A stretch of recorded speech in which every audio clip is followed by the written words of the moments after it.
Guardian की जिम्मेदारी हसास, बड़ा, आप गार्जियन हैं, आप बाप हैं, आप मां हैं, आप बड़े भाई हैं, बड़ी हसास जिम्मेदारी है मेरे भाई। अपनी औलाद की, अपने भाई बहनों की तरबियत पर ध्यान दो, तवज्जो दो मेरे भाई।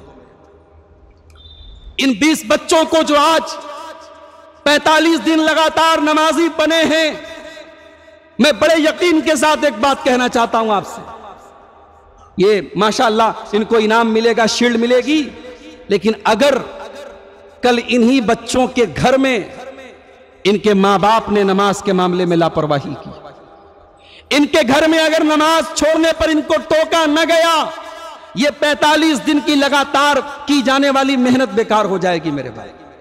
जब तक वालिदैन खुद नमाजी ना हो, बच्चों को किस मुंह से नमाजी बनाएंगे? इसीलिए कुरान करीम में अल्लाह ने जहां नमाज पढ़ने का हुक्म दी, जहां अपने बच्चों को नमाज पढ़ने का हुक्म देने की बात कही, वहां कहा कि खुद भी नमाज की पाबंदी करो।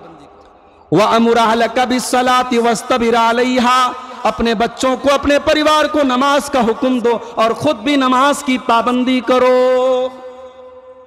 हजरत इस्माइल अलैहिस्सलाम का जिक्र अल्लाह ने कुरान में किया, वज़कुर फिल किताब इस्माइल इन्नहु काना सादिक़ल वादी व काना रसूलन नबिय्या व काना यामुरु अहलहु बिस्सलाति वज़्ज़काह। हजरत इस्माइल अपने परिवार को, अपनी फैमिली को नमाज का हुक्म देते थे, ज़कात का हुक्म देते थे।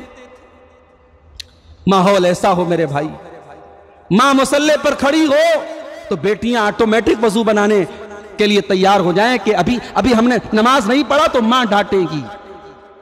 घर का माहौल ऐसा हो, नमाज का टाइम हो तो सारे काम बंद हो जाएं। इंसान अपने काम से कह दे कि नमाज से इंपॉर्टेंट तू नहीं है, अपनी नमाज से ये ना कहे कि काम तुझसे इंपॉर्टेंट है, अपने काम से कह दे कि नमाज तुझसे ज्यादा इंपॉर्टेंट है। ये माहौल घर का होना चाहिए मेरे भाई। अपने घरों में नमाज का माहौल पैदा करो मेरे भाई।